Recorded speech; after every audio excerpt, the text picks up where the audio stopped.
Mi nombre es María y soy una mujer orgullosa de ser parte del pueblo de Bojayá. Permíteme compartir contigo cómo el conflicto armado de Colombia transformó mi vida y la de mi familia.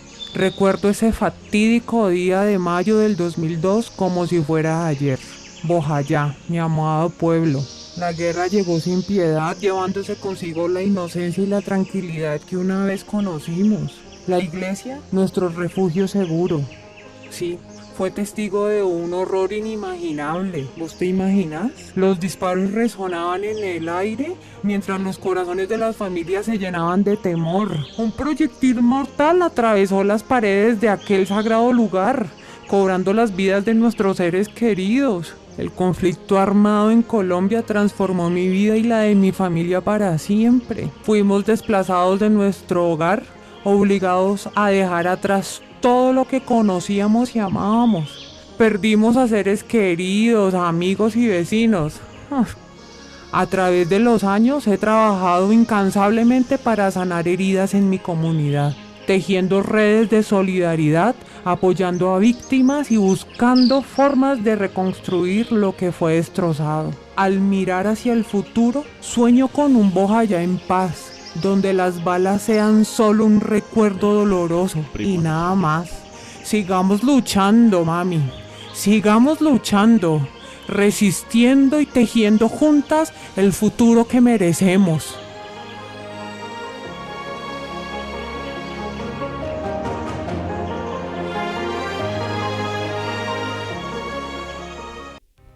Muy buenas noches a todos y todas. Buenas noches, Adriana y Gustavo desde Ginebra, trasnochados y con el calor de la crisis climática que azota Europa. Muy buenas tardes a quienes están conectados y conectadas y las personas que hoy nos acompañan presencialmente.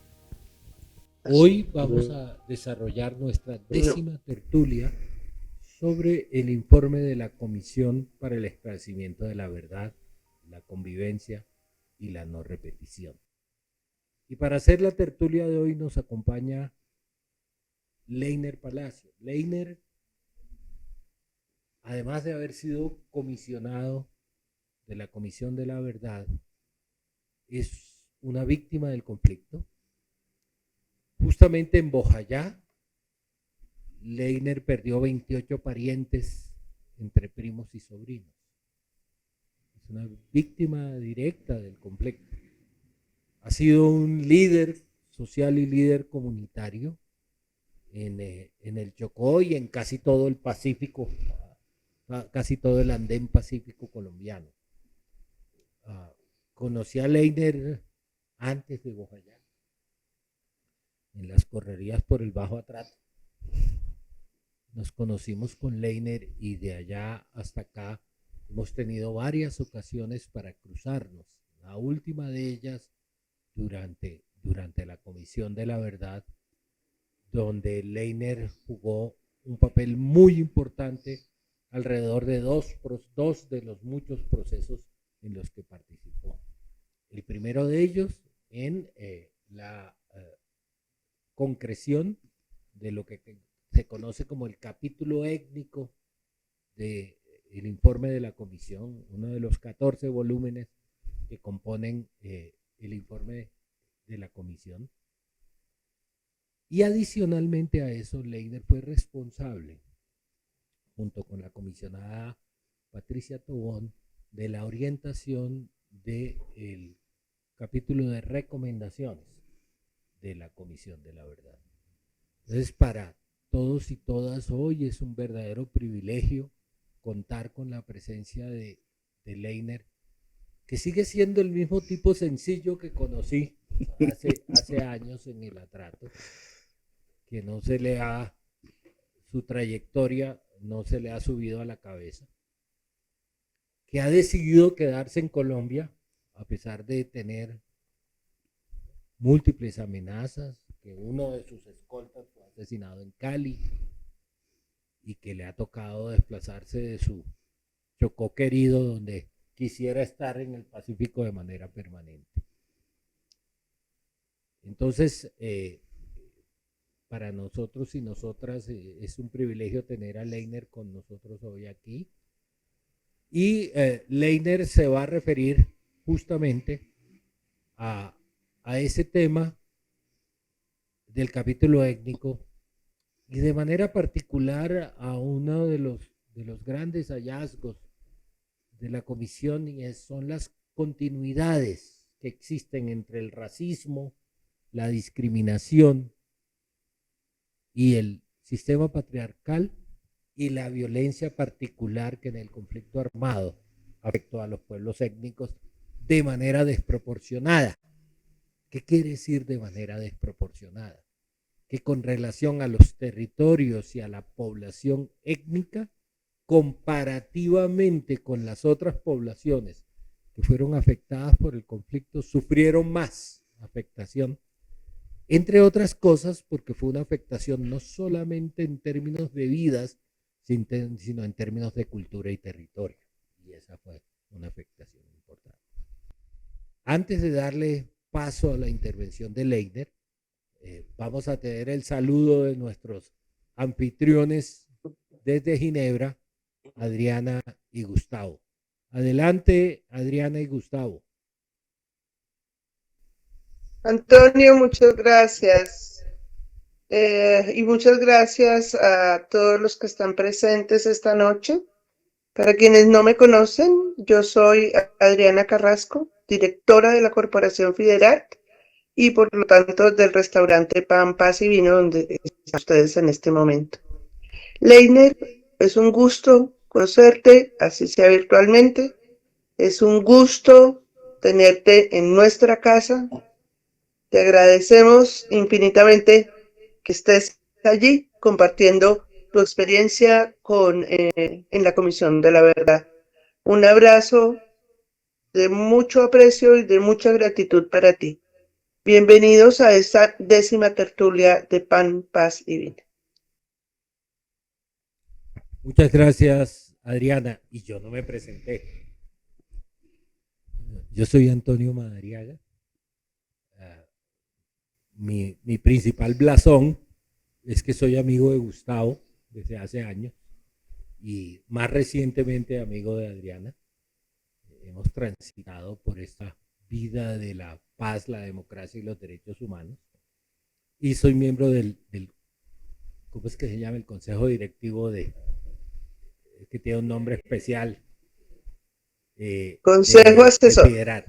Consejo Asesor de Fiderat y de la Asamblea Tutorial de Fiderat, así como soy miembro de la Asamblea de la Comisión Colombiana de Juristas también. Y yo voy a estar encargado de la moderación de esta tertulia del día de hoy. Sin más preámbulos y agradeciéndole su presencia, le doy la palabra a Leiner. Pues un saludo a todos y todas. De verdad, Antonio, muchas gracias por esa presentación y sobre todo por todo ese trabajo que hemos hecho desde ese bajo atrato, por todo ese Pacífico, esos territorios. Y un agradecimiento a Fiderat y a este restaurante que nos acoge hoy en este importante espacio para conversar, quizás de cosas no tan agradables. Normalmente cuando uno va a un restaurante va a disfrutar de las culinarias y los sabores. Y hoy tenemos la oportunidad de conversar sobre los graves impactos del conflicto armado que han sufrido las poblaciones étnicas en este país. Como Antonio lo decía, pues tenemos que hablar lamentablemente de masacres. Tenemos que hablar de asesinatos, tenemos que hablar de desplazamientos. Y pues yo me siento en este momento un poquito, porque quizás yo estoy vivo es de milagro, ¿no? Yo tengo 28 familias perdidas en la bomba de Bojayá. Ese día estaba ahí, me salvé de puro milagro y salvé a mi hija de puro milagro. Y muchos familiares que los vi desangrarse en ese momento. Y después de eso llevo casi 22 años, 21 años viendo morir gente en el Pacífico y en el Caribe. Yo estuve en la Coordinación Regional del Pacífico documentando graves violaciones de derechos humanos. Tuvimos la Comisión Interétnica de la Verdad y llegamos a la Comisión de Esclarecimiento de la Verdad.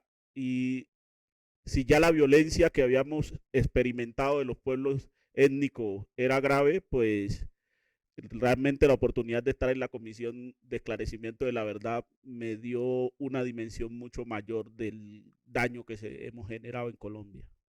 Lo primero es que en el capítulo étnico, pues nosotros vamos a encontrar quiénes son los pueblos étnicos en este país. Y eso nos parece de entrada muy importante porque en Colombia sentimos que incluso desde las mismas cifras ha habido una apuesta por un genocidio estadístico y desconocimiento de la presencia de los pueblos étnicos. Y por eso la comisión dijo como una manera positiva de hacer visible la existencia de estos pueblos, es importante que se haga una descripción bastante profunda de cómo, dónde están ubicados y quiénes son esos pueblos. Y así pues entonces la comisión escribe de entrada 115 pueblos indígenas en Colombia. Tenemos una variedad de manifestaciones, de forma de comunicarse, de expresarse, y la comisión, el primer hallazgo que encuentra cuando estudiamos los impactos del conflicto armado en la población indígena, es que de estas 115 poblaciones, al menos el 60% están en peligro de extinción física y cultural. Y este es un hallazgo que ya lo había anunciado la Corte Constitucional. Eso quiere decir que con la comisión, al ratificarlo hoy, lo que hace es decir el peligro ha aumentado. Estamos hablando que son al menos 60, 65 poblaciones que hoy sus grupos humanos no superan más de 10 o 20 personas.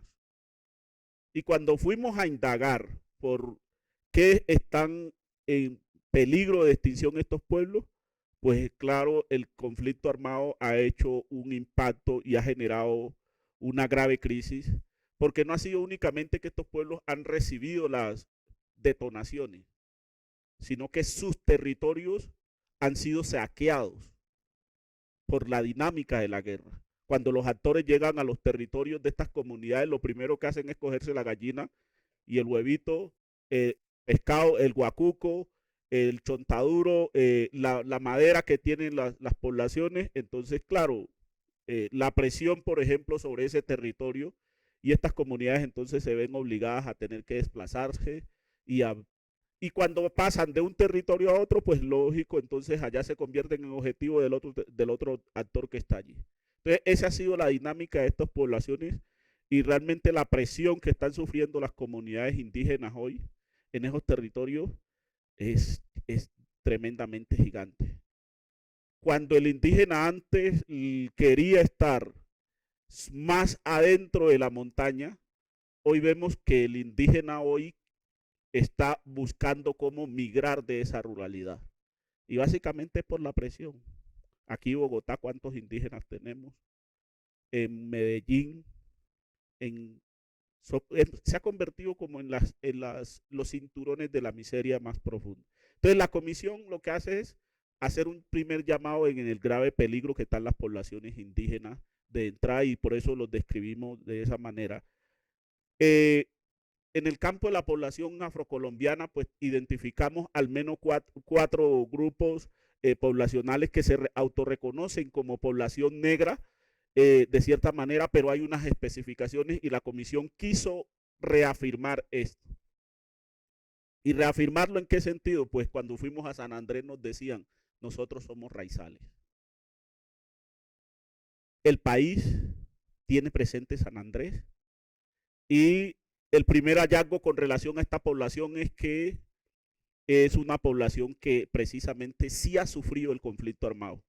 nosotros en la comisión recibimos testimonio de más de 600 personas desaparecidas, jóvenes de San Andrés, que fueron traídos para el contexto de la guerra, utilizados en el contexto de la guerra, convertidos en transportadores de cultivo de narcotráfico, metidos al canal del dique, 2 meses. El sanandresano es un experto en navegación y por eso esa cualidad se convirtió en un problema en el contexto del conflicto armado. Cuando era una cualidad para poder acceder al mar, pescar, se convirtieron entonces, entonces un elemento cultural fue aprovechado por los grupos armados y San Andrés hoy cuenta con un rezago de más o menos 600 personas, es un número aproximado desaparecidos en estos momentos, y que ahí muestra un desafío también de la unidad de búsqueda de personas dadas por desaparecidas.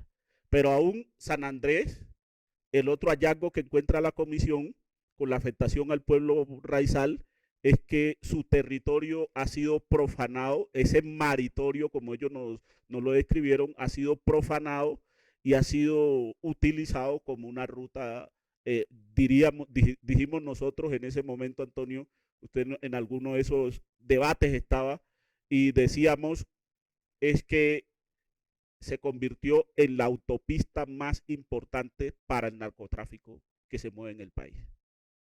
No estamos hablando que San Andrés, el pueblo de San Andrés sea narcotraficante, pero sí los grupos armados han utilizado el territorio y el maritorio de San Andrés para lavar activos, para comercializar.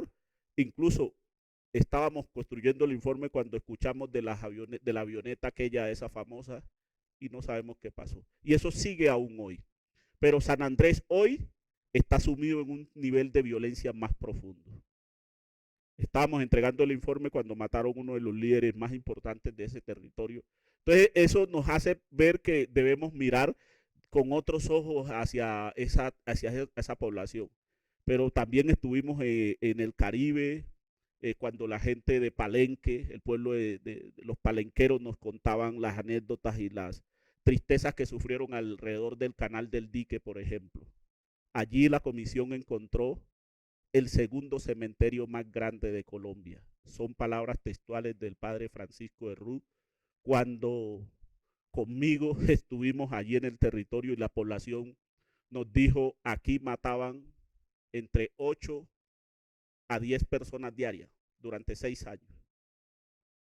Cuando fuimos creyendo que los responsables nos iban a decir eso no era así, nos dijeron, hombre, ¿ustedes no sabían eso? Como tan normal, eso lo hicimos nosotros y vamos si quiere a verificar y a los puntos donde hacíamos eso. 18 botaderos, lugares donde se picaba, se tomaban a las personas, se descuartizaban y se tiraban al río para que fueran bajando los pedazos. Y como esa es una zona pesquera, entonces eso imposibilitaba para que la gente, o sea, aterrorizaba a la gente a utilizar el río. Pero la práctica de esos asesinatos no la hicieron únicamente en ese territorio del canal del dique, pues en todos los territorios, en todos los ríos de Colombia. Los ríos de Colombia los convirtieron en ríos de sangre.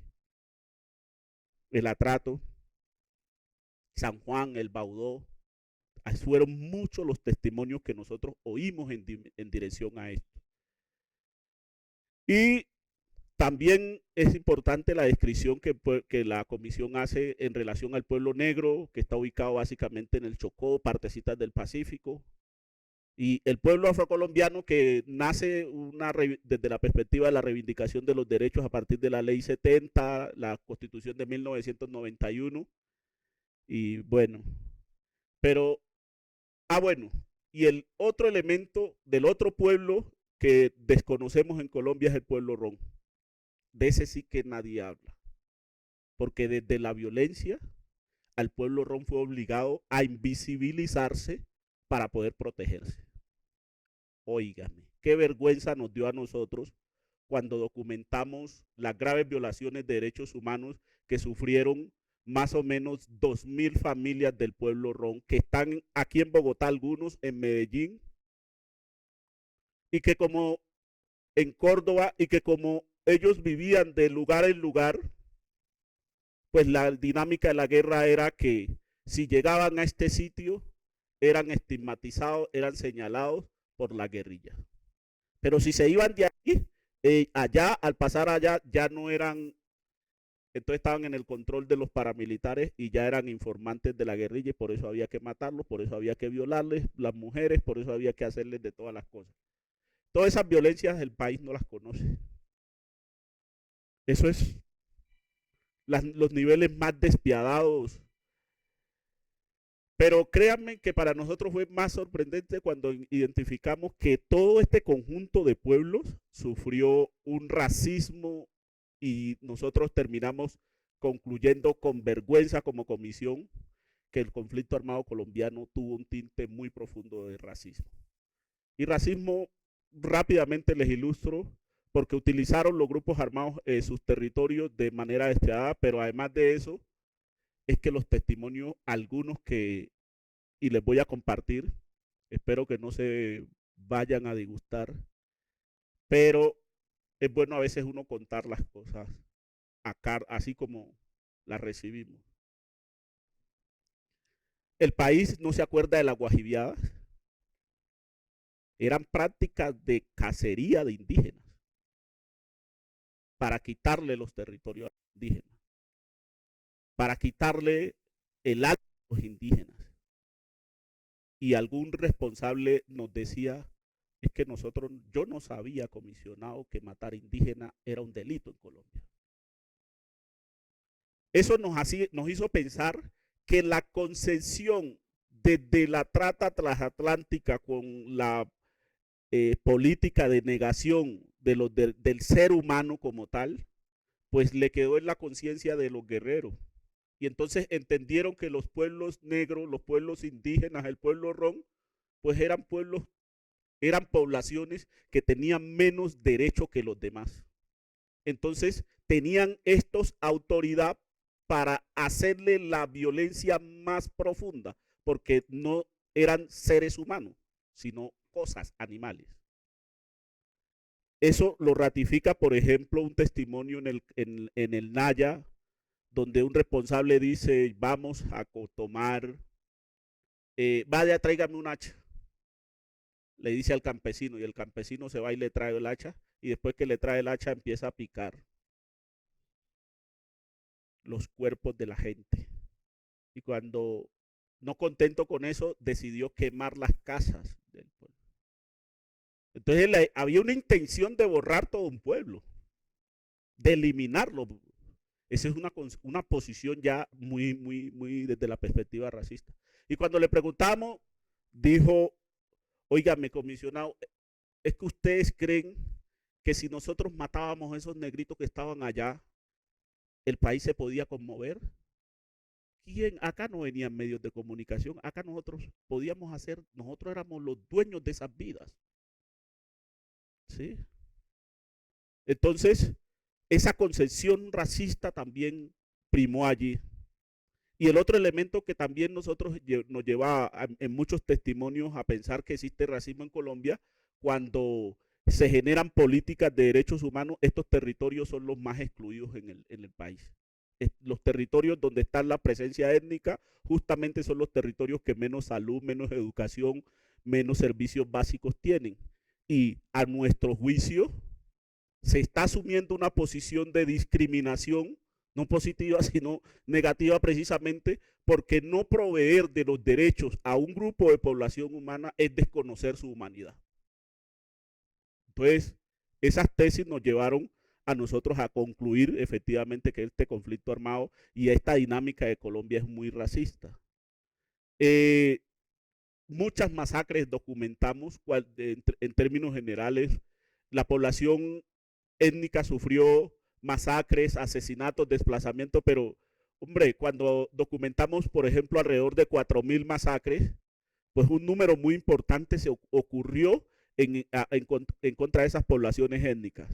Pero aún más grave, las maneras como se desarrollaron esas masacres fueron con mayor intensidad cuando se trataba de poblaciones étnicas involucradas como víctimas. Bojayá es una cosa que nos duele a todo el país. Pero Bojayá la contamos desde la perspectiva de los muertos de ese día, pero poco la dimensión de lo que hicieron los grupos armados después de la masacre y durante la masacre. Es que no permitieron recoger los cuerpos, es que iban a quemar la iglesia, es que no tiraron 3 pipetas, tiraron 5. ¿Sí? La actitud del señor que llega aliado con la fuerza pública y observa con binoculares toda la desgracia que estaba allí en la iglesia despedazada. En contraposición, la loca del pueblo Minelia se dedica a recoger los cuerpos que estaban allí. Entonces la pregunta que nos hacíamos en ese momento era, óigame, ¿quién estaba más loco? ¿Los que estaban combatiendo o pues nosotros creemos que Minelia tuvo más cordura y más humanidad? Entonces, Bojayá es un referente. Recordémonos Machuca, Segovia. Machuca llegaron, prendieron el pueblo. Este año, y no quedó en el informe porque ya lo hemos entregado, pero la prueba, lo que está pasando en el Baudó es una extensión inhóbita, es una extensión de la discriminación. Es solamente este año un grupo armado se le ha ocurrido decretar 3 paros armados allá, a una población como esta. Pero ¿cuáles han sido los otros daños que las comunidades étnicas recibieron según la descripción del informe de la comisión? Pues ha habido un daño a la educación. Y no únicamente por el hecho de que nos han limitado la posibilidad de que existan maestros. Pues claro, la escuela rural se convirtió, y eso fue otra de las conclusiones de la comisión, la escuela como el entorno de disputa. Allí alrededor de la escuela colocaban las minas. ¿Cuántos niños cayeron en esas minas? Alrededor de la escuela se hacían los reclutamientos. Todos los grupos armados convirtieron el escenario educativo como un escenario de batalla. Porque ahí era ya que hacían las reuniones, todo pasaba por la escuela. Pero ¿cuántos docentes salieron de los territorios amenazados? Muchos. Seguramente esa realidad no pasó homogéneamente en todo el país. Entonces, cuando esos niños y niñas no pudieron estudiar, hubo comunidades que tuvieron tiempo sin docente más de 5 años. Al día de hoy, incluso hay comunidades que están sin docente por efectos del conflicto armado. Entonces, aquí también hay un mensaje. Pues esta revolución no nos sirve a nosotros porque una revolución que afecta la posibilidad que nos eduquemos, entonces, ¿para qué? Entonces, esto fue una guerra inútil, como lo terminó concluyendo la comisión. Y en este sentido hay una doble afectación cuando se trata de poblaciones étnicas, y me refiero al componente de educación. Pero el componente de salud pasó igual. No solamente es que no teníamos la posibilidad de acceder a los medicamentos porque allá no mandaron los médicos y los medicamentos para atender las primeras necesidades, sino que ahora por el efecto de las minas antipersonal, por el efecto de las bombas, pues tampoco podíamos acceder al territorio para coger la planta, la medicina, la hierba y hacer los elementos curativos que hacíamos tradicionalmente. Es más, hubo una política de persecución identificada en varios actores del conflicto armado para acabar con los jaibaná y los sabedores, básicamente por temor a que el conocimiento ancestral les pudiera afectar. Y claro, precisamente la política de descuartizamiento de personas era un mensaje de que esos seres ya no llegaban al cielo porque los descuartizaban, se podrían, la gente vía la podredumbre, entonces se desmontaba la creencia de que iríamos a tener unos espíritus. Entonces también hubo un daño cultural. O sea, esas son las líneas que tuvimos en cuenta para determinar. Entonces hubo un daño cultural desde esa perspectiva. Pero la política de democracia que hemos tenido ha sido que en esos territorios no elegimos o no eligen las comunidades étnicas. En la política ha sido que más bien eligen los actores armados, a través de las armas presionan a las comunidades para elegir el que ellos quieren, sea de su corriente política o sea de sus alianzas políticas. Lo vivimos con el paramilitarismo. En los territorios étnicos pudiéramos decir que fueron los territorios en el país que más candidatos y candidatas manipulados, manejados, controlados por el sector del paramilitarismo o por el sector de la guerrilla. ¿Y eso qué implicó? Pues también que hubo una afectación muy grave a la democracia, porque precisamente las comunidades entendieron que no podían elegir y tenían que elegir los gobernantes que los actores armados, como pasó en La Pelona, por ejemplo. Con Pacho estuvimos allí y nos contaban cómo asesinaron a un líder para cambiar y el momento electoral ahí en ese lugar. Pero además de eso, imaginémonos la grave afectación que hubo a partir de la cooptación de los recursos públicos. Y ahí yo le digo a los colombianos y colombianas, ustedes han sido los mayores, o bueno, nosotros hemos sido los mayores financiadores de la guerra. Porque todos los presupuestos de esas alcaldías, de esas gobernaciones, en el contexto de la guerra han estado al servicio de cada uno del actor armado que tiene el control en ese territorio. En estos momentos está pasando en el Chocó, en estos momentos está pasando en todo el Pacífico, me atrevo a asegurar en gran parte de Arauca, en Putumayo. Podemos hacer la lista. La mayoría de los entes territoriales no gobiernan. Hay que pagar 200 millones, hay que pagar un impuesto del 5% por cada proyecto que se ejecuta, y esa plata es ¿de dónde? Del presupuesto nacional. Que se utilizan marañas para claro, por eso hemos visto muchos alcaldes, algunos lo han hecho voluntariamente y otros lo hicieron de manera obligada, otros lo hicieron porque quisieron, pero el caso es que hay una afectación a la democracia, no únicamente desde la perspectiva del derecho a la elección, a elegir y a ser elegido, sino también al derecho a disfrutar de los derechos humanos que provee la democracia. Y eso en nuestros territorios se ha visto de manera desproporcionalmente afectado, porque comparemos con Bogotá.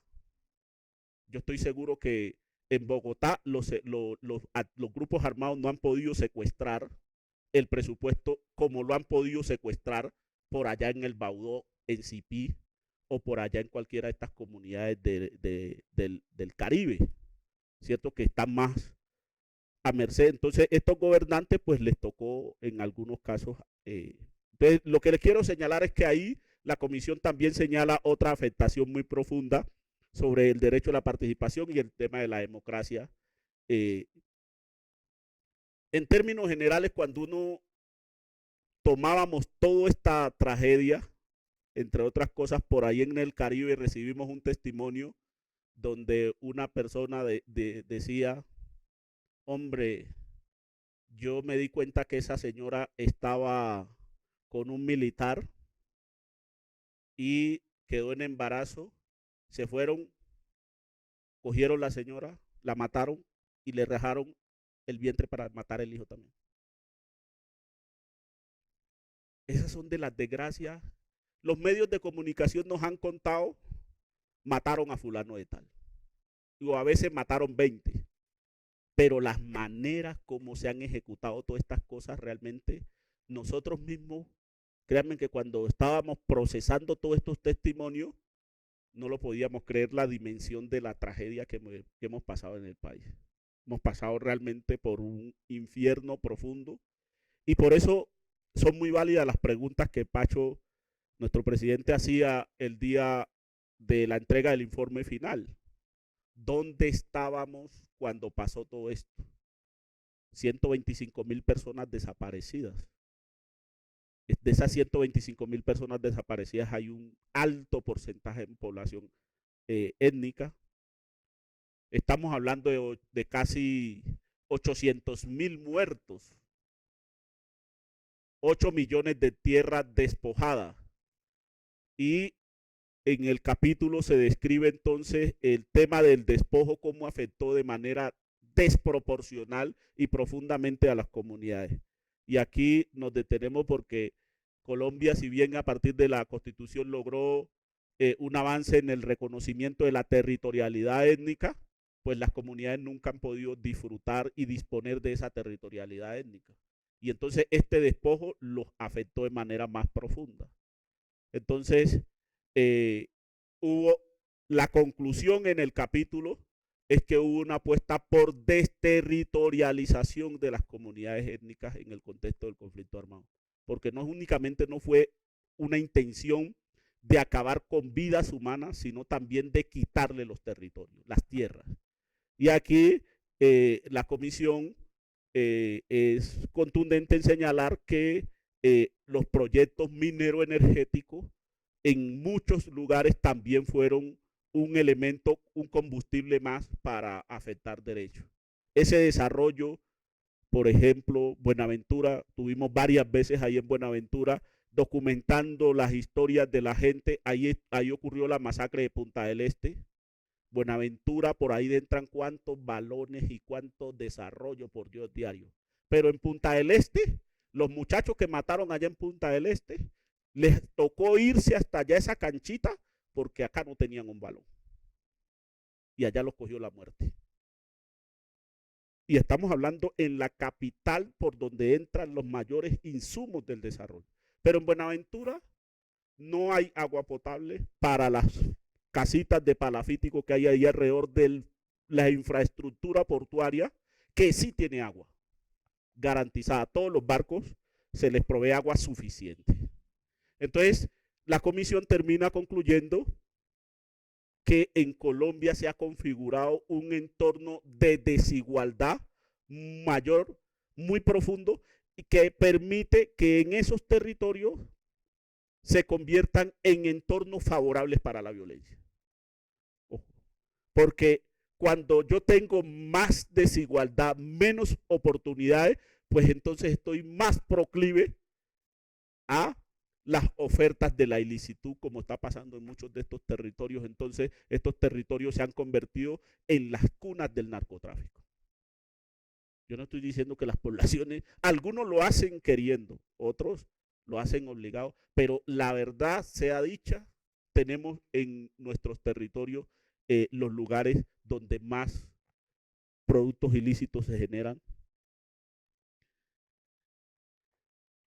Y trae aquí en el informe, que pues es un tema bastante novedoso, la comisión se procuró por mapear en el país y identificamos 17 macroterritorios donde hay presencia mayormente población étnica, se conjugan intereses económicos, donde hay mayor presencia de grupos armados, donde hay mayor desigualdad, donde hay mayor presencia de economías ilegales.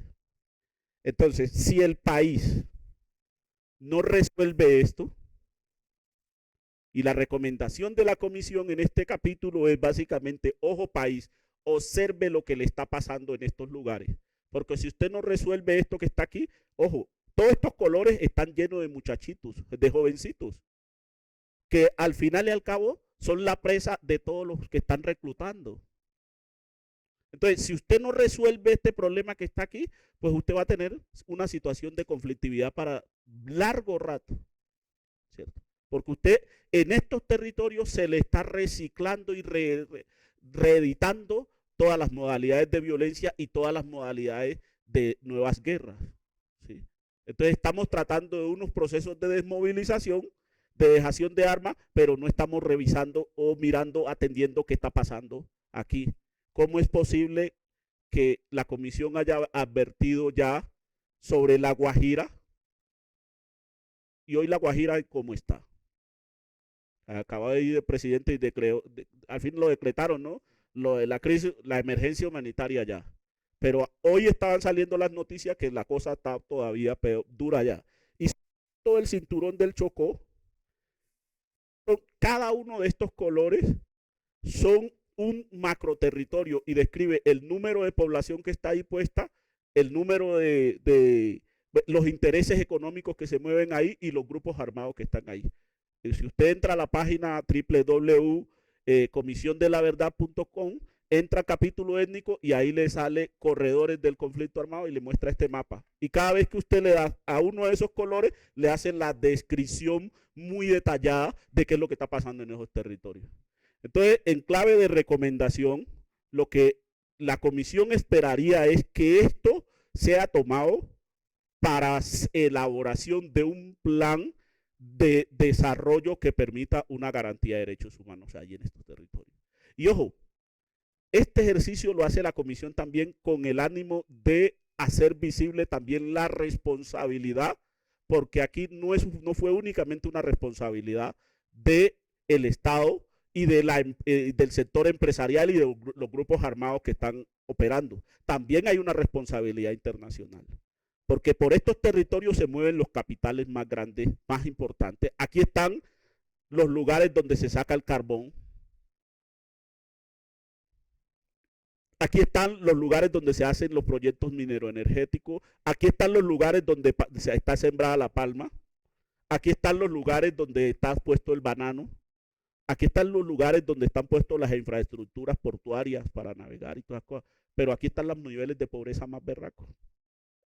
Entonces, aquí hay una situación también que la comisión nos pone y nos dice, nos debemos avergonzar de lo que le está pasando a los pueblos étnicos. Incluso Pacho lo dijo así, me da mucha pena, pero realmente seguimos tratando a los humanos étnicos, negros, indígenas, mestizos, los seguimos tratando como no humanos. Y eso como colombianos nos debe avergonzar. En clave de recomendación también entonces planteamos la importancia de que se implemente una nueva comisión o al menos una comisión histórica que indague sobre los impactos históricos del conflicto armado. Y no partiendo desde 1958 como era nuestro deber en la comisión, sino un poco desde esos antecedentes que al final y al cabo son los que sirvieron de acumulado para que este conflicto fuera más difícil para esta población.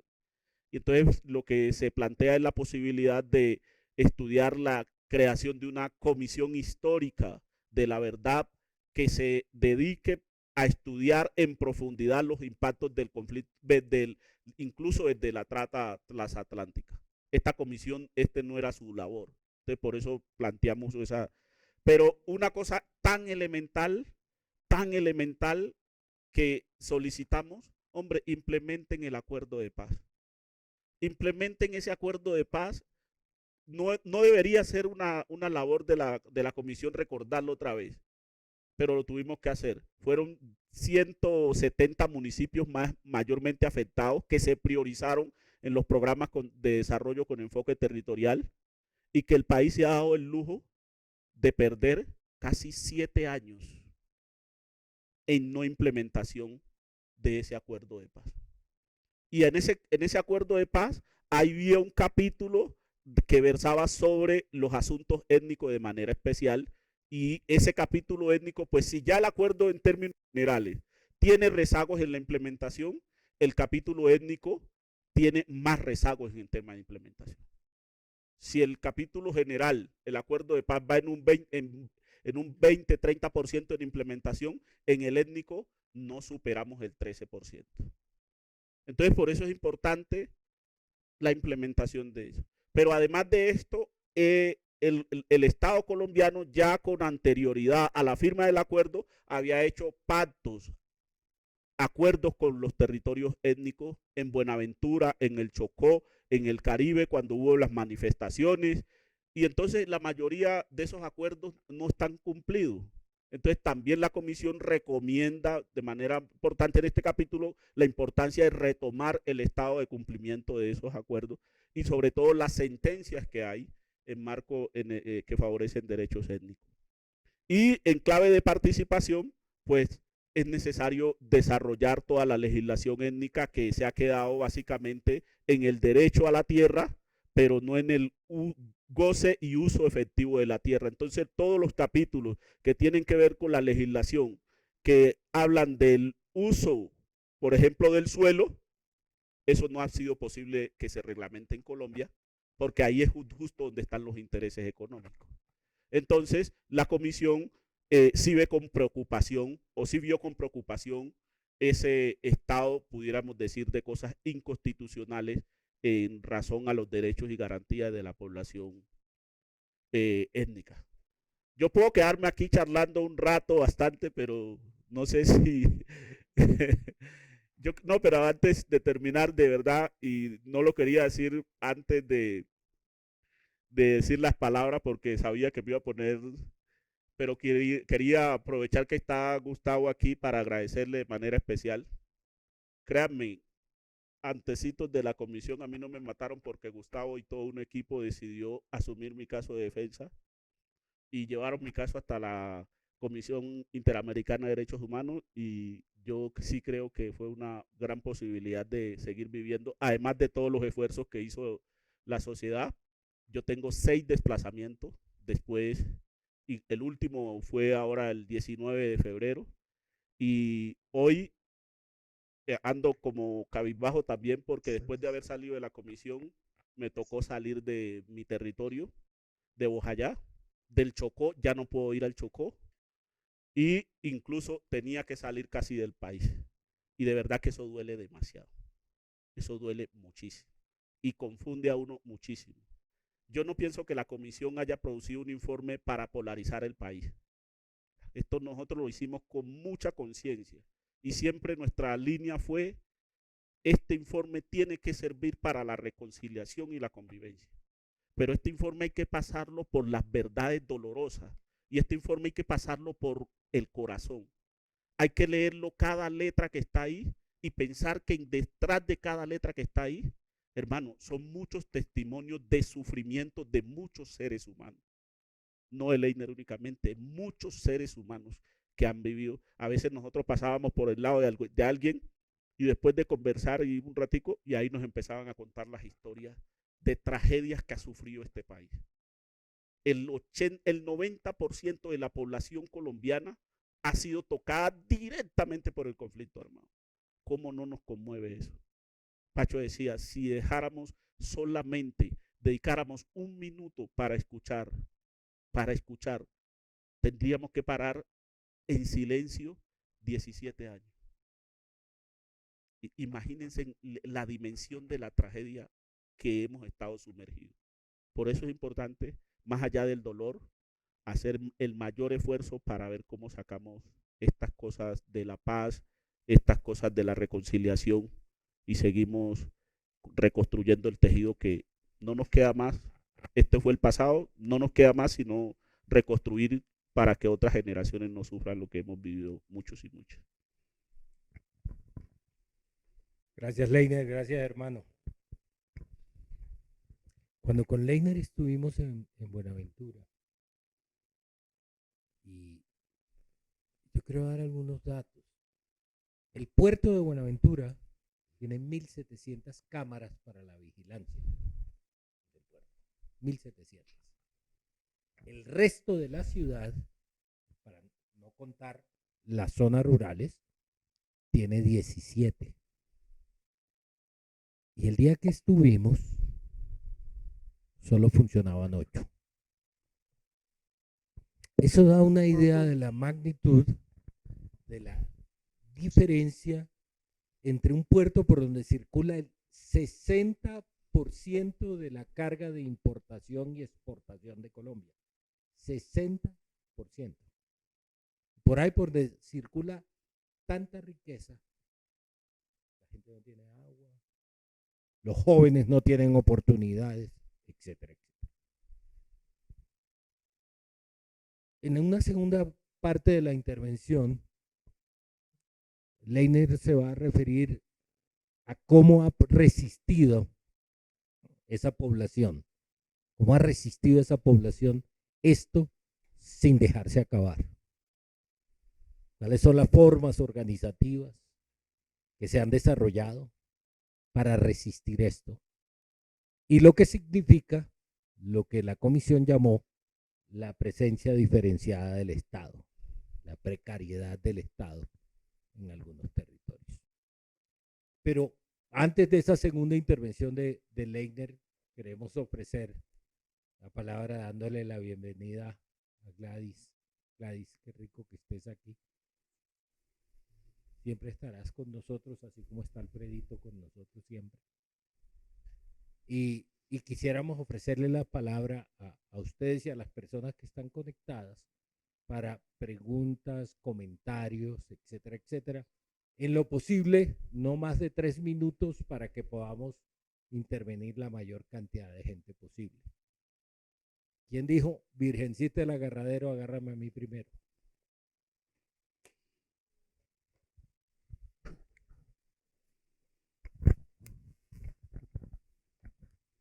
Gracias. Leiner, primero que todo, muchas gracias. Para los que no me conocen, yo hago parte del equipo de Fiderar. Y pues tengo 3 preguntas y un comentario. La primera pregunta es, luego que descubrieron todas las comunidades, ¿sienten que quedaron sin descubrir? Es decir, ya algunas se habían acabado de todas las comunidades indígenas y negras que lograron descubrir y que efectivamente están ya por desaparecer. Hay algunas que seguramente ya desaparecieron. La otra que tengo es, ¿hay alguna recomendación en el informe para la educación de estas comunidades que es muy difícil saber si efectivamente se va a lograr? Porque una cosa es decir si está la recomendación, pero se va a cumplir. Es posible que sí tengan al menos un docente en estas comunidades. Es decir, es importante educar al país y sin educación es muy difícil que los grupos armados puedan hacer parte de, pues, de estos jóvenes, ¿no? Entonces es importante saber si esa recomendación sí existe y si se puede llevar a cabo prontamente. También mencionaste que se hicieron muchos daños culturales a las comunidades. Y la otra pregunta también es, ¿hay una recomendación para recuperar eso o efectivamente ya perdimos muchas cosas culturales que pues las comunidades no nos pueden volver a dar en esa parte? Esas son las 3 preguntas y el comentario que te quiero dar es gracias, porque como joven de este país me he querido ir muchas veces. Y por personas como tú es que yo digo, vale la pena quedarse en este país y luchar por lo que queremos y por algo que a mí como nieta de una persona indígena a quien le arrancaron las trenzas por ser indígena, me duele. Entonces, gracias. Eso es todo. ¿Qué más? Anímense. ¿Quién más se anima? Yo, sí, muchas gracias. Igual, la verdad es un gusto y me alegra mucho la primera vez que puedo verte en persona porque te había escuchado en entrevistas, en diferentes situaciones por varios años y la verdad es también muy bueno que a pesar de todas esas situaciones que se dieron adversas, puedas estar aquí compartiendo la historia y todo lo que queda de aquí para adelante. Mi comentario o la inquietud que yo dejaría em, es cierto que ha habido una ausencia del Estado en todas estas zonas y también involucrando la participación de las comunidades étnicas. Pero me queda la inquietud de cómo esperarían las comunidades esa presencia, porque pues por un lado es claro que esa presencia solo militar ha fracasado y no es la solución, pero también una presencia solamente la parte social, los grupos armados no les conviene que exista y van a sacar a los educadores, van a dañar la infraestructura, o sea, no les va a convenir que haya desarrollo y haya educación, que haya bienestar para las personas. Entonces, ¿cómo esperarían esa presencia del Estado cuando se hablaba con las diferentes comunidades? ¿Qué se esperaría? Esa sería mi comentario, la inquietud. Gracias.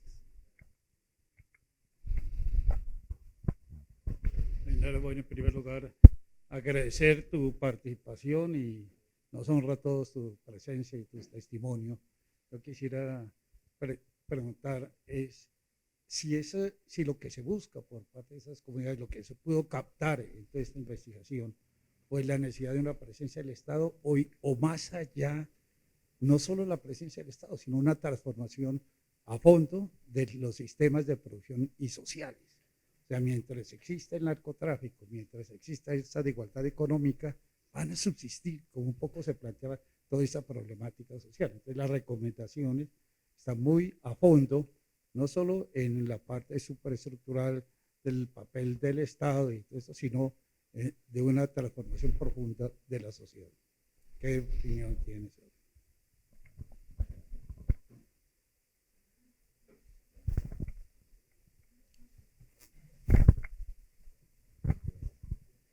Buenas noches. Digamos que extraoficialmente, pues como, o sea, ofrezco una disculpa por haber llegado un poco tarde. Digamos que sí me hubiera gustado interactuar un poco más de la experiencia. Efectivamente conozco como bastante del contexto y es más como un comentario a nivel como personal. Y es como han dicho aquí, primero manifestar un agradecimiento a la valentía y más que valentía, yo creo que una palabra plus es como osadía de poder no solamente hablarlo, compartirlo, sino también como que esto que se está reflexionando aquí, como que calque en cada uno de nosotros. Siento que como sociedad, y lo hablábamos también la última vez que estuvimos aquí, no hace mucho tiempo, es el tema de que definitivamente se necesita un cambio, claro que se necesita un cambio y lo importante aquí como tal es la acción y siento que aquí se está manifestando como una gran acción.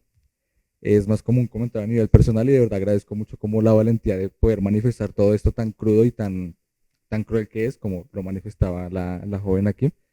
Y es como un agradecimiento y también extraoficialmente una disculpa. Muchas gracias.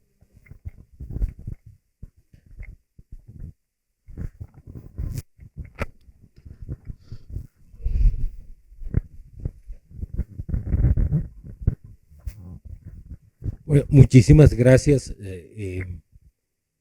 Ley, para el cuento que vas a echar ahora a propósito de todas estas preguntas. Quienes hemos trabajado en el Pacífico y con las comunidades afro y comunidades indígenas, siempre nos encontramos con una característica en la forma de relación del resto de la sociedad, ya no solamente de los actores armados, sino del resto de la sociedad con las comunidades étnicas. No solo con las comunidades étnicas. Yo recuerdo que cuando yo llegué a Bogotá, sí, por ser barranquillero no me arrendaban apartamentos. ¿Sí? Pero de alguna manera, la pregunta es, ¿el conflicto armado expresa un racismo que es estructural en la sociedad colombiana? Y si el racismo es estructural en la sociedad colombiana, ¿cierto? ¿Qué lugar ocupó el conflicto armado en la exacerbación de ese racismo estructural? Y por lo tanto, muy en la línea de lo que señalaba Fernando, es qué hay que hacer para transformar ese racismo estructural, ¿cierto?, que sirve de caldo de cultivo a las expresiones violentas. Todavía no hace mucho, uno de los insultos, de las ofensas más frecuentes en Bogotá era decirle a alguien indio. Y todavía en algunas de las regiones del país, yo recuerdo cuando yo llegué a Manizales, ¿sí?, que para a mí me decían el negro, ¿sí?, no siendo afro. Pero, ¿qué hacer frente a ese racismo estructural que es caldo de cultivo para la violencia? Bueno, yo pienso que podemos arrancar por ahí, pero a ver, yo siento que mientras sigamos en el país nombrando a lo negro y categorizándolo, comparándolo con lo malo, ya estamos asumiendo una posición de racismo. Si usted mira el sistema educativo y lo que nos han enseñado, es que incluso para vestirnos cuando estamos de luto, de dolor, entonces es negro. el diablo lo pintaron de negro. La paz es blanca. ¿Sí o no? Pero si uno va a un matrimonio de blanco, ¿no? ¿Cierto? Pero para el velorio él tiene que ir de negro. Y así nos han ido poniendo una serie de cosas. Es que la obra, como está sin terminar, entonces está obra negra. La casa está en obras negras. Entonces, hay una necesidad de ir transformando desde la sociedad una serie de conceptos, porque esos conceptos se han quedado en nuestras mentes. Esos conceptos, y los grupos armados lo entendieron así. Miren, nosotros tomamos 2000 alertas tempranas. Y de las 2000 alertas tempranas, el 95% de esas alertas tempranas se consumaron los hechos que advertían que le iba a pasar a una población étnica. Pero el país asimila la violencia étnica, la violencia que se desarrolla en esos territorios, pero el país no es persistente en esa defensa. Yo incluso digo, pues la masacre de Bojayá es incluso una de las que más tenemos en la memoria, pero créanme, en el Caribe ocurrieron 128 masacres. No lo documentaron otras, como CODES, entre otras cosas, documentaron. Y el país, o sea, en el Caribe tenemos el cementerio, un río con 10.000 cadáveres. ¿Cómo es que hemos normalizado eso? Entonces, a mí sí me parece que desde la posición, cuando nosotros normalizamos toda esa violencia que le está pasando al Chocó en estos momentos, 4 paros armados, ¿cómo es posible que en Arauca todos los días la gente tiene que estar pensando en cómo se va a proteger porque está, o sea, realmente hay una actitud de normalizar todo lo que le está pasando, esa tragedia que le está pasando? Entonces ahí me parece que hay un llamado de atención. Pero el otro llamado de atención también es que yo sí creo que los mismos grupos y la comisión aquí hace un llamado. Hombre, si tenemos una serie de estructuras armadas que se suponía que nacieron para defender los derechos del pueblo, pues la realidad y las cifras que está mostrando la comisión son vergonzosas hasta para los actores armados, hasta para los que han estado combatiendo. 10.000 personas afectadas en el conflicto armado. ¿Ves? 10 millones de personas víctimas tenemos en el registro, 4.000 masacres, 800.000 muertos, 125.000 desaparecidos. Ojo, sin contar el subregistro, pero tenemos al menos 116.000 niños llevados a la guerra. La violencia contra las mujeres, 32.000 personas, de lo que pudimos documentar. Entonces, cogiendo todo eso, pues hay una posición también racista desde la perspectiva de los grupos armados, porque esa violencia la han profundizado con mayor intensidad en esos pueblos. No digamos mentira, la violencia, uno aquí en Bogotá medio camina con, aquí el problema es que le van a robar el celular, pero allá en Bojayá o en estos territorios, en Buenaventura, en estos momentos la gente está acostada, está durmiendo, está encerrado, desde las 5 de la tarde, porque allá todos los días hay plomo, en la calle. Pero cuando nosotros nos ponemos un poquito en la posición de ese sufrimiento que está, y no es únicamente Buenaventura, son muchos, Tumaco,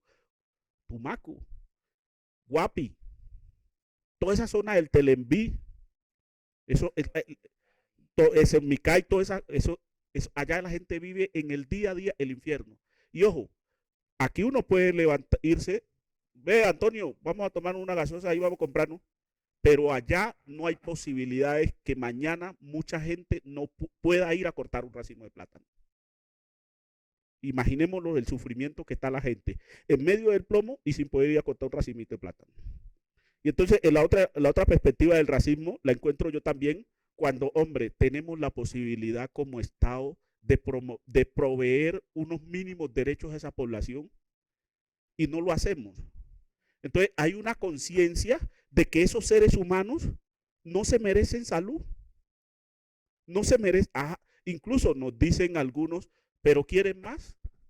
Yo incluso le decía, cuando me salen con eso, no es que queremos más, es que queremos iguales derechos que el resto de la sociedad. Queremos las mismas oportunidades.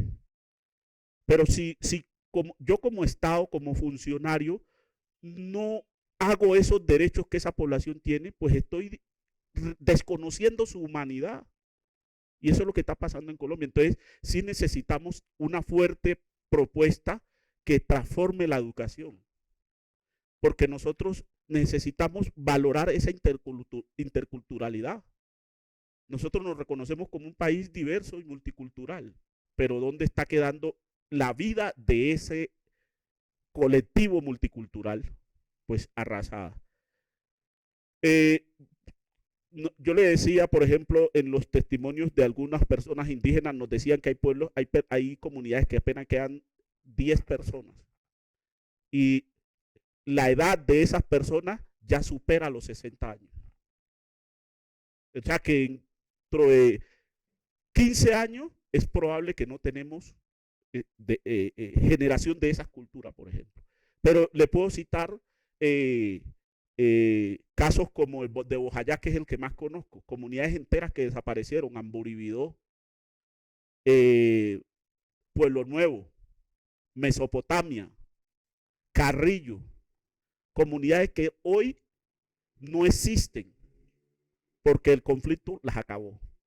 Y eso ha sido, podamos recorrer el Naya, todos esos pueblos están vaciados, ¿cierto? Están vaciados realmente. Entonces, digamos que el conflicto sí que está haciendo una mella, y cuándo nos vamos a dar cuenta que eso está pasando y que no está. Y con relación a los daños de la cultura, yo particularmente, y aquí sí me aparto un poquito de la comisión, no quiero comprometer la comisión, voy a dar una opinión. Lo decían alguna vez, óigame, ¿cuándo nos reparan el alma? ¿Y cómo se repara el alma? Es que la que está afectada es el alma de las personas. De verdad que el daño es muy profundo. A veces planteamos un proceso de reparación colectiva, la intervención de la unidad de búsqueda, pero realmente la dimensión de los procesos de reparación, las apuestas de reparación son poco serias para recuperar esos daños. Ahora las comunidades en su mayoría que están pidiendo en clave de reparación, que es una cosa que llama mucho la atención ahora. No es que nos queremos que ahora nos traigan aquí un poco de cosas. No, pues la reparación simbólica. Es parte de la reparación que el Estado colombiano reconozca la victimización a las mujeres.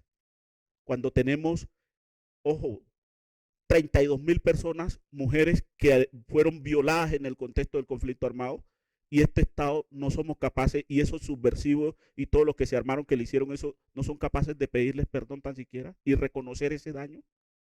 Eso hace parte también de la reparación. Pero ¿será que Bojayá estará esperando que el Estado pida perdón? El Estado no ha reconocido su responsabilidad. El Estado tiene responsabilidad en muchas masacres, como lo han tenido los insurgentes, pero pocas masacres han sido reconocidas por la actuación. El Estado, ¿será que algún día en este país nos levantamos a pedirle perdón a las madres de los falsos positivos? Creo que esos son los caminos en clave de restauración de ese daño. Nosotros, en clave de reparación cultural, pues, ¿cómo hacemos para volver a los alabados? Y me voy a tener un momentico, Antonio, en esto, porque de verdad es muy importante para nosotros. A nosotros cuando a los grupos étnicos se les impidió en el contexto de la guerra que realizaran los rituales mortuorios. El velorio. Y es que nosotros con el velorio, eso es toda una carga, porque cuando está el muerto allí, entonces la comunidad se prepara para restaurar ese dolor. Y que empieza desde el velorio, cuando se pone el muerto ahí, se ponen las velas, se pone la gente a cantar, y esos cantos tienen un sentido. Y ese rezo también. Y se hace todo un rosario.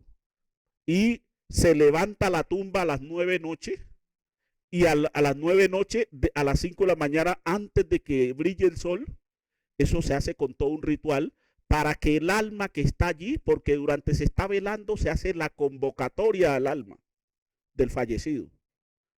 Pero el último día, se hace el despido del alma. Y esa alma no va para otro lado, va para el cielo. Entonces nosotros creemos que ese ángel ya se convierte en un elemento de protección. ¿Cómo se repara ese daño frente a la imposibilidad de que las comunidades pudieran hacer sus rituales mortuorios? Tendríamos que pensarnos alguna cosa. Hay comunidades que plantean cosas, pero esos son de los desafíos que tenemos como país. ¿O será que es necesario entonces que esas comunidades puedan profundizar? Hoy las comunidades no pueden ni llorar a sus muertos. O sea, no es que les pasó ya, no. Hoy todavía las comunidades no pueden. El señor allá en Cipí, que mataron, ahí los tocó enterrarlo el mismo día, porque al otro día estaba decretado el paro armado y nadie podía moverse de la comunidad. Entonces hay una afectación y creo que hay una oportunidad del Estado de reivindicarse en los niveles de esa reparación, pero yo insisto que ahí eso implica un desafío de construcción con las mismas comunidades y creo que se puedan hacer. No necesariamente la reparación es monetaria, ¿cierto? La reparación también tiene que ver con un sentido simbólico desde la perspectiva del reconocimiento. Mire, la Comisión de la Verdad recomendó que se cree una nueva institucionalidad para la paz. Óigame, qué mezquinos somos nosotros con las víctimas. Esa institucionalidad para la paz, lo que buscaba, en el sentido que la comisión lo planteó, es que pueda evitarse esa dispersión de todos los programas que hay. A las víctimas las tienen corriendo para todos lados, pero además de eso, esa institucionalidad para la paz se concentre a continuar escuchando los dolores. La Comisión de la Verdad escuchó 30,000 testimonios. 30,000 testimonios. Pero ustedes se imaginan cuántas víctimas más no se han escuchado y cuántas víctimas más quieren seguir hablando.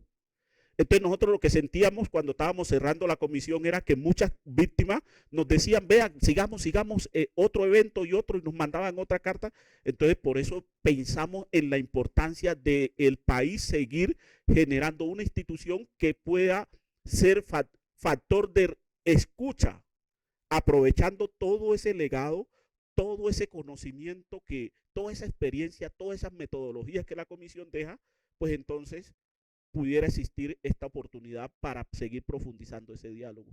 Pues decidieron algunos no implementar o al menos cerrarle la puerta a ese artículo 8 de la... Pues es un grave error. Entonces, parte de la reparación también concreta es precisamente implementar las recomendaciones. Ese es el camino. Ahí hay recomendaciones que tienen que ver con las transformaciones culturales, los temas de educación, los temas de seguridad. Hay recomendaciones que tienen que ver con temas de construcción y consolidación de paz, de justicia, de impunidad.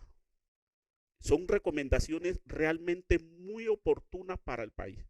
Pero si como sociedad no nos hacemos conscientes de eso, créame, yo no quiero ser científico, inventarme aquí la fórmula, pero el conflicto lo vamos a tener para largo rato, porque nosotros no estamos haciendo la tarea. Nosotros nos estamos haciendo creer como Estado que estamos haciendo la tarea, pero no estamos implementando el acuerdo de paz bien. No estamos hablando de los temas de seguridad en profundidad y de transformación de esos errores que se cometieron en la seguridad, no están.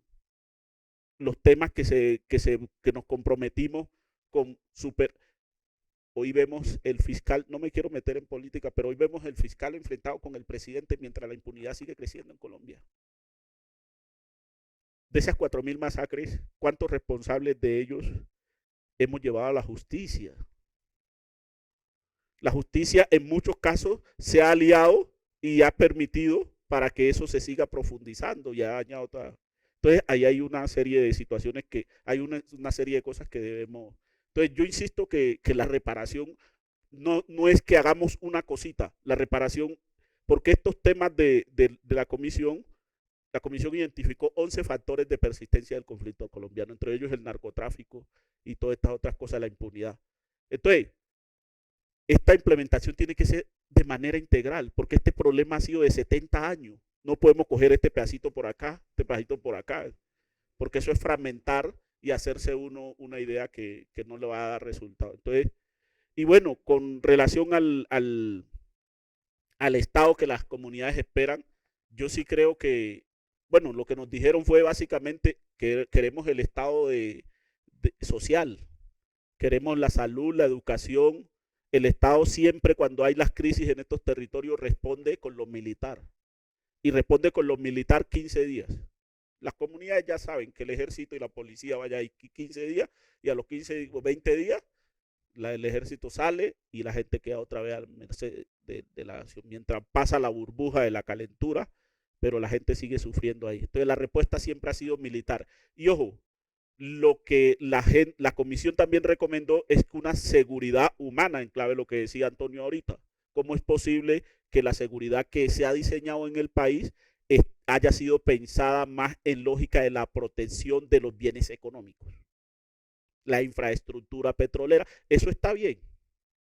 No estamos diciendo que eso está bien, pero la seguridad humana tiene que enfocarse para proteger la vida de la gente y de las comunidades y de los territorios. Ese es el sentido. Si no, entonces, ¿para qué constituimos el aparato, el segundo aparato más grande de militar? ¿Cierto? Entonces, creo que vamos muy mal y entonces, como la comisión dijo eso, muchos se enojan. Pues yo creo que no han pensado en el fondo del asunto. ¿Sí me entienden? No han pensado en el fondo del asunto y, perdón Antonio, pero estos que asumen esa posición, tremendo daño le están haciendo a la democracia del país. Porque lejos de fortalecerse la democracia en la vía que va, se está deslegitimando. Y esos argumentos que están sacando, precisamente para no hacer las cosas, lo que están llevando es a un deterioro de la confianza democrática en los territorios. Y entonces eso está alimentando más la guerra. Así de sencillo. ¿Sí ve? No estoy diciendo que sea válido, pero eso es lo que está pasando. Si no hacemos las recomendaciones, si no hacemos esas críticas, pues entonces cuando, como dijo Saúl, esa herida hay que apretarla para que bote la materia y mientras la apretamos para que bote la materia, pues entonces nos duele. Claro que sí, nos duele. La verdad duele un poquito.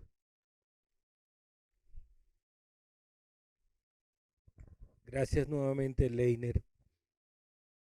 Buena parte de lo que ha dicho Leiner se resume en lo que la comisión llamó la Colombia herida. La Colombia herida. La Colombia herida. Una Colombia que tiene que sanar. Ayer tuvimos, Leiner, en estos eventos de conmemoración del primer aniversario de la presentación del informe, en el Centro de Memoria, Paz y Reconciliación hicimos un evento donde el Comité de Seguimiento y Monitoreo de la Implementación de las Recomendaciones presentó su primer informe y el Sistema Integral para la Paz, el Sistema de Verdad, Justicia, Reparación y Garantías de No Repetición, hizo una evaluación de cómo había impactado el informe su tarea. Y salimos llenos de esperanza. Planeación Nacional nos contó que en el Plan Nacional de Desarrollo, en total, hay 60 artículos donde hay referencias a la implementación de recomendaciones de la Comisión.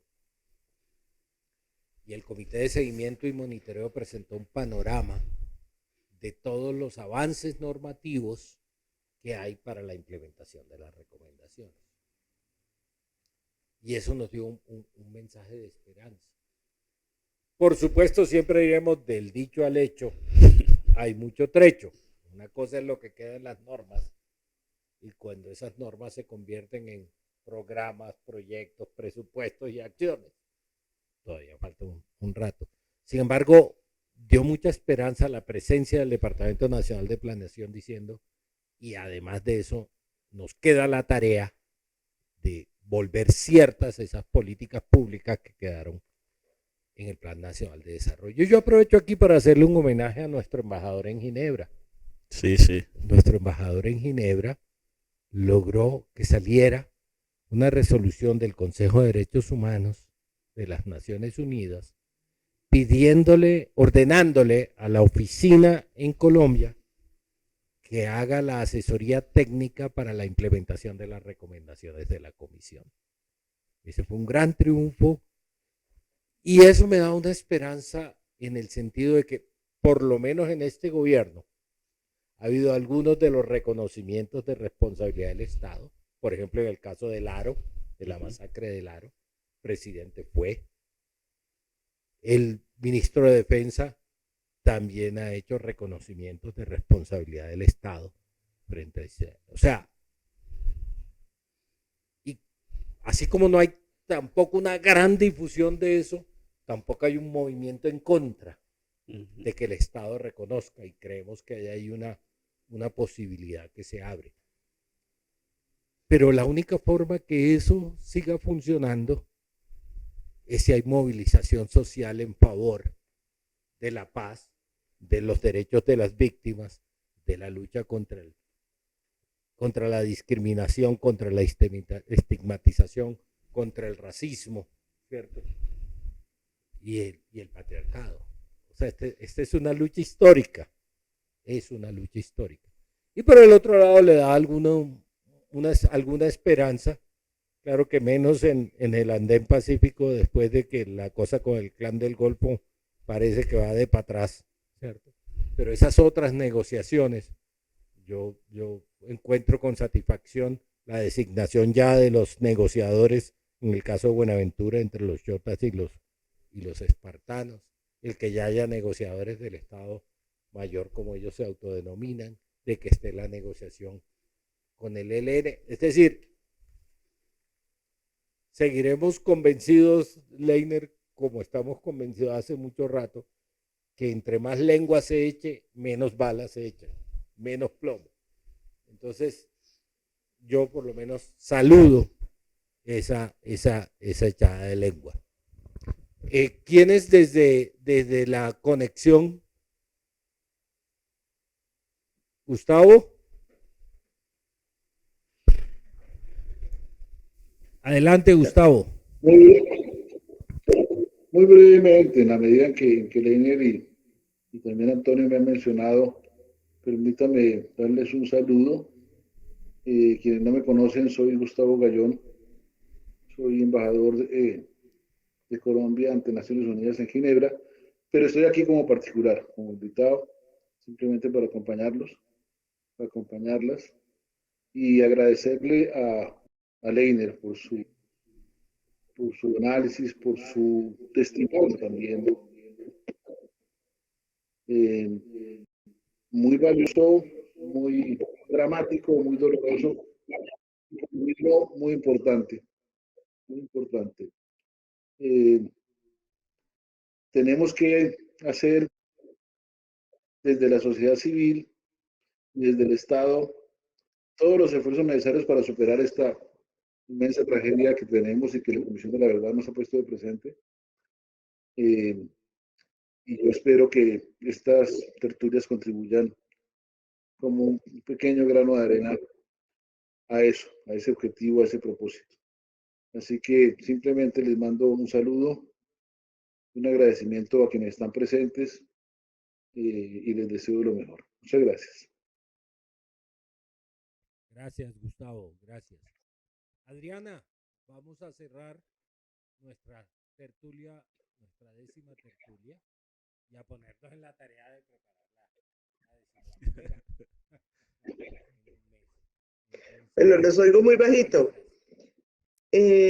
pero nuevamente reitero las palabras de Gustavo, un agradecimiento muy especial a Leiner por su participación en la tertulia, Antonio por hacerlo posible, y bueno, a quienes acompañan desde el salón, un abrazo para todos. Me alegra ver caritas conocidas. Gladys, un gusto verte allí.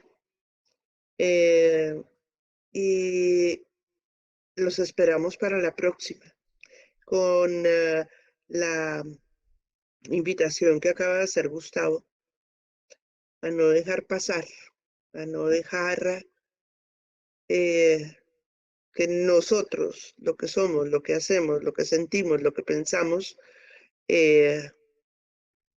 pase por encima de lo que este país necesita.